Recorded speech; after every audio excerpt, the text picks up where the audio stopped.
जय हिंद दोस्तों, वंदे मातरम। तो भाई आखिर वो खबर आ ही गई है जिसका कि सभी लोग अनुमान लगा रहे थे। इंतजार तो नहीं कहना चाहिए, इंतजार तो गलत हो जाएगा, लेकिन हाँ, अनुमान जरूर लगा रहे थे, एक अवलोकन कर रहे थे कि भाई ऐसा जरूर हो सकता है। क्योंकि अभी कुछ दिनों पहले जब खबर आई थी कि भाई पाकिस्तान चाइना को गिलगिट बाल्टिस्तान किराए पर देने वाला है, तब से ही इस बात ने जोर पकड़ लिया था कि भाई क्या पाकिस्तान अब खुद को बेचकर अपनी इज्जत बचाएगा।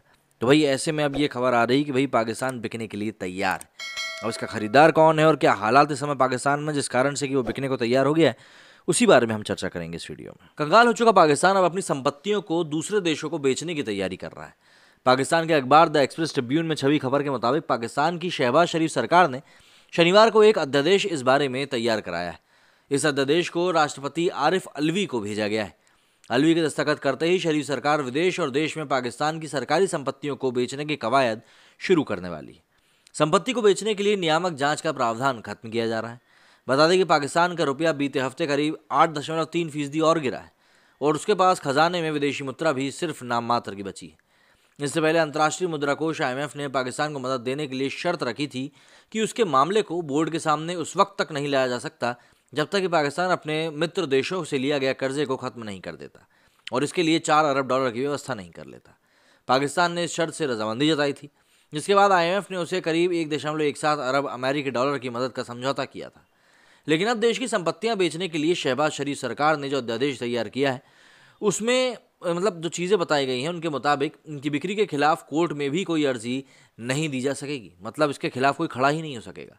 सूत्रों के हवाले से पाकिस्तानी अखबार ने लिखा है कि तेल और गैस कंपनियों के अलावा सरकारी बिजली कंपनी को संयुक्त अरब अमीरात UAE को करीब $2.5 अरब में बेचने के लिए यह अध्यादेश लाया गया है।